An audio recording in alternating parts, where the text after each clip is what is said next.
Cependant, l'arrivée de la saison sèche transforme ce paradis en un piège de chaleur torride qui dépasse les 40 degrés Celsius.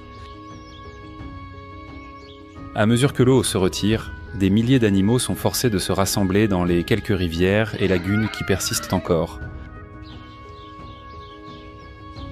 Cette concentration massive transforme chaque flaque en un colisée biologique où la lutte pour la survie atteint son point d'intensité maximale.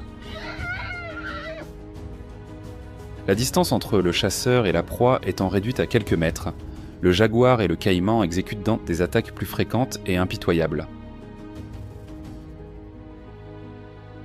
La compétition pour l'espace et les ressources limitées intensifie la sélection naturelle, éliminant les plus faibles sous le soleil implacable.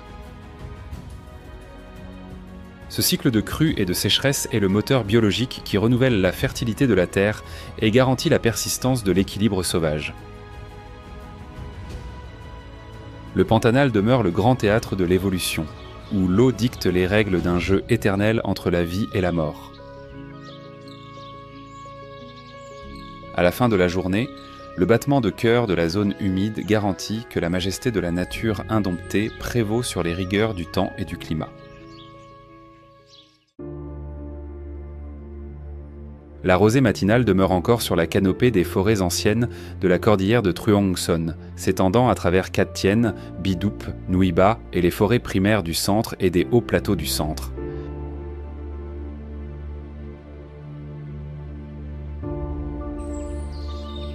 À cette altitude apparaît le gibbon à joutes jaunes, ne touchant presque jamais le sol.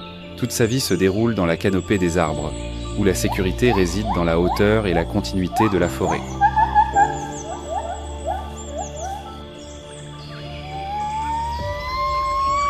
Chaque chant n'est pas seulement une communication, mais une façon d'établir son espace vital. Leurs corps sont élancés, avec une longueur corporelle d'environ 45 à 65 cm, mais leur envergure de bras peut dépasser 1,5 m.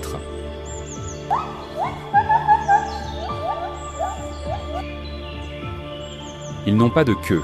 À la place, ils possèdent des bras inhabituellement longs, adaptés pour un type de déplacement par brachiation à travers les branches, avec des vitesses pouvant atteindre 50 à 60 km/h lors d'oscillations consécutives.